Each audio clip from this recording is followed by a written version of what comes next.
As a filmmaker, you used video technology quite extensively on all your films. Where do you see video going into as a filmmaker? Well, I think the high-resolution video is almost upon us, and I think that we really expected it by this time. So I certainly think that within a year or two, we're going to start making features in terms of high-resolution video, and then that will bring to mind all of the video kind of opticals. I'd love to have done the ending of Dark Crystal on video, because we could have done some marvelous effects with some of the computer imagery and that sort of thing, which wasn't really available to us because we didn't feel we could get a high enough resolution to those effects for this film. But I think all of that's right around the corner. And I think, video effects are much farther advanced than film effects, and they're much easier in many ways. And so as soon as we have that whole library of tools at our disposal, I think it's going to open up a lot of doors. And then where would cable television come in, do you think? Well, hopefully. I dearly hope somebody in a cable system is going to put high resolution on a cable shortly. As soon as they do that and they get high resolution players out there, then we're going to have some widescreen images at home that are going to be wonderful. And when we do that, then I'm going to release Dark Crystal to television. So. Do you see yourself making featured cable movies? I would think so. I certainly think when the cable is hooked up to enough places, then we will be able to make films just for the video and the cable market. Certainly that will come. To me, as a filmmaker, it's not interesting until we get better quality. The idea of making a film right now for that small tube is not terribly interesting. You can do films for that, but I find myself it's so much more interesting to work for that larger picture. It's so much more. I love designing things, designing shots, and working for that whole feeling that you get with a feature film. It seems on the television that you really the personalities have to be stronger, or not necessarily stronger, but have to kind of carry the thing as opposed to the film. Yeah, it's just two different things. I've worked in television most of my life, and I love working in television, and that's really fun.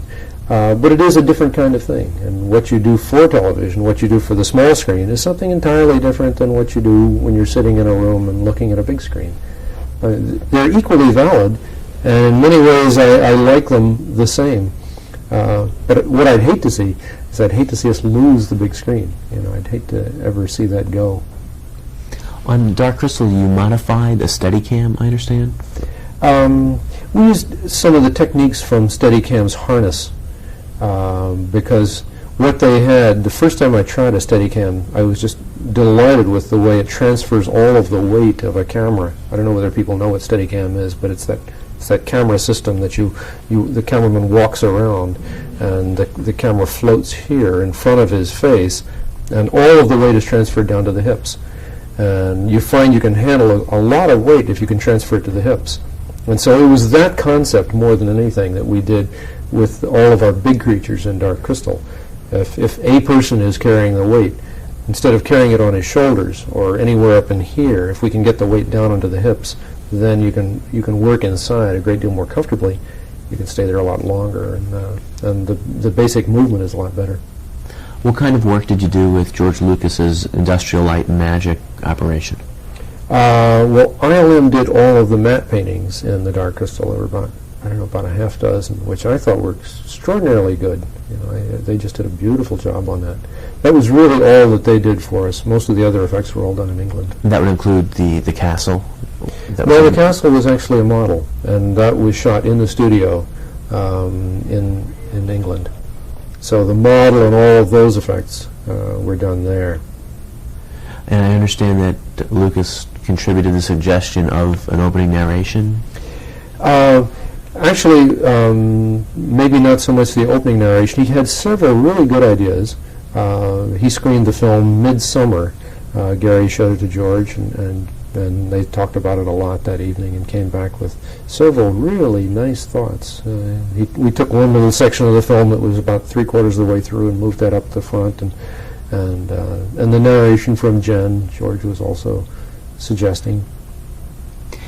Were you under any pressure at any time to make the Gelflings completely human, as opposed to giving them that kind of dog-like, puppy-like quality? Well, there was no pressure from anyone but ourselves, because we were the ones that were doing this from the beginning, and Lou Grade, who financed the film, never put any pressure on us, which was very nice. I appreciated that from him. But we talked a lot about how to go about doing these, the main characters that we knew were going to be the thread throughout. And we went through a lot of different kinds of thoughts and designs, because these characters could have gone anywhere from sort of very cute and impish looking quality characters all the way to real people, and we talked about using children, as the main characters. The children I didn't like, because we really wanted this whole thing to take place on another planet, and it's not realistic to have live, normal human beings on another planet. So that we sort of rejected on just the theory of it all. The concept of it really wouldn't handle that. We went from the imp characters, which I think probably could have been more lifelike, more lively. They would have had a lot more animation within their faces than the design we chose. We chose a design because we felt it was it gave Jen and Kira sort of a classic kind of beauty. It raised the film sort of towards a more mythic kind of film, which is it was just a choice, and that was the choice we took. I don't guarantee it was the right choice. It would have been a different film had we gone, with a different style of character. Jim, when you were growing up, were you influenced at all by some of the animation, the Disney stuff, or was there another style of cinema that appealed to you? Well, let's see. I was always an artist as I was growing up. I always did designs and cartooning and all of that sort of thing. I love Disney stuff. All of his early animation stuff in particular, I always enjoyed very much. I don't think there's any main influences on me. In art, perhaps? I liked all of those things that one ordinarily likes as an art student.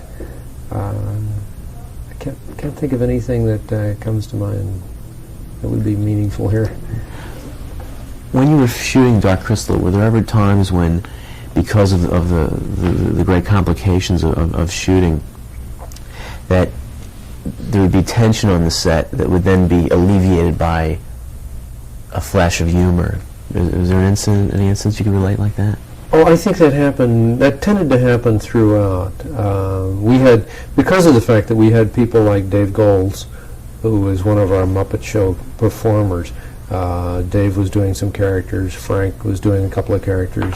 So every now and then you'd finish a very serious moment, and then one of the Skeksis would turn around and with a very Muppet Show type of comment about everything.